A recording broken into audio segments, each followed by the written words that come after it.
Today I'm going to be transforming this noob's Minecraft base into an epic small home that meets all of his needs. This noob's house has a few nice features, including this neat sugarcane farm, netherwart farm, and a cute little area for his dog Mason and axolotl friend. This little noob has a few spacious rooms, but with very little details, and what the frick? This overhang is appalling, and this base deserves what it has coming.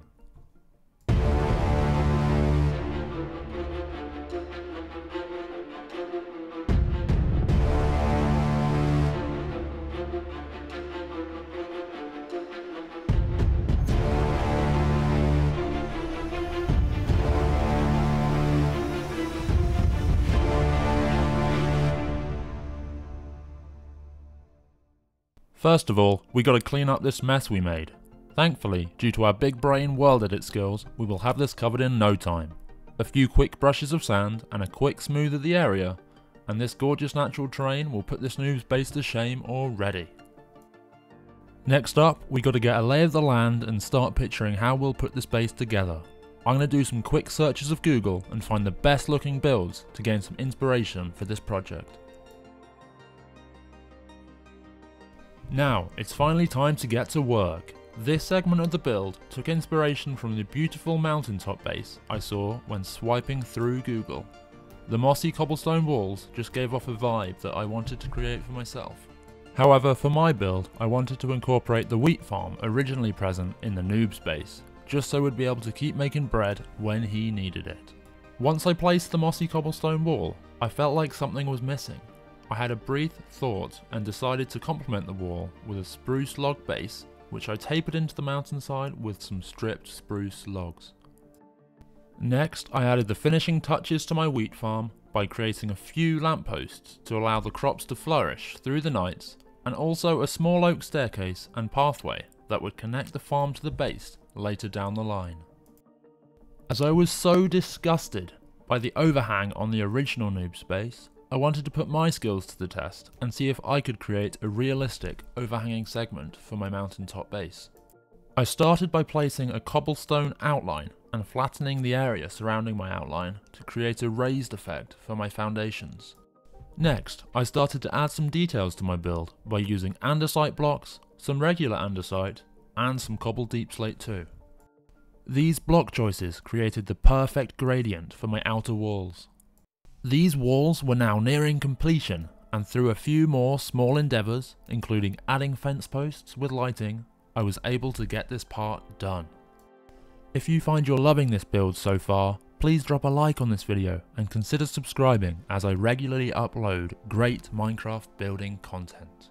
Now it's time to start editing the overhang section, as it's currently not up to scratch.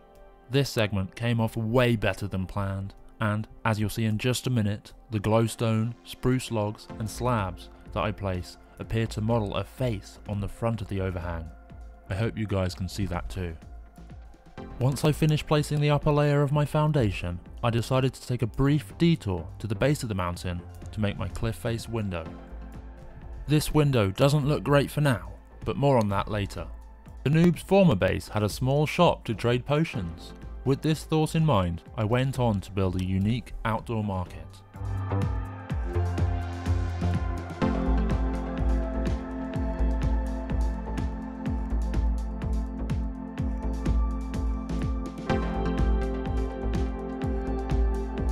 This market turned out great, and I can already see you guys commenting down below how awesome it was. Comment down below. Next up, I wanted to create a cozy doghouse for our noob's best friend, Mason. I found him roaming in the plains a long way down the mountain, and I totally brought him back up in the most ethical way possible. I gently moved Mason into the doghouse to most likely sit there alone for the rest of eternity. With this sad thought about Mason in mind, I struggled to come up with ideas for the next part of the build. Finally, I locked in on the idea of building a deep hole that would house my base at the bottom of it. This hole took 10 minutes to build, but I've shortened it down to a 15-second clip for you guys, but please totally don't time it as it may not be exactly 15 seconds, okay? Next up, I secured the top of the hole with some fence posts, whilst also adding some lighting to the build. Now that the exterior sections of the build were mostly complete, I got to work on the interior. There were a few things that I wanted to include. 1. An axolotl pond for Mason's little friend. 2. A small sugarcane farm. And 3. A mini netherwort farm. I built a large wooden door which, unfortunately, I wasn't too happy with. The best part of this door was the lighting, but that all comes from the shaders pack that I'm using. Although small, I was quite proud of the simplicity of my sugar and wort farms. I finished off the lower farms by adding a small chest area for storage. Also, I used the small landing pool as an axolotl pond and created some unique interior decorations to surround the pool. Now it was time to work on the outer window once again. I extended my initial window shape by 1 block, and this really added some depth to this part of the base. I also created some shrubbery, some trapdoors of varying colours, and some hanging lights to add some extra detail. As you're about to see, this interior section was absolutely mind-blowing.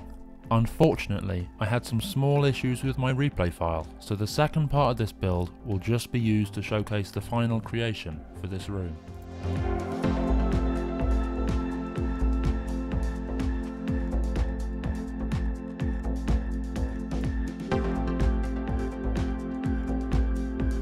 As this project neared its end, I was gradually running out of steam. I was able to piece together this average looking staircase, but detailing this wall was a real struggle. But then I remembered, I can just dump the villagers in here!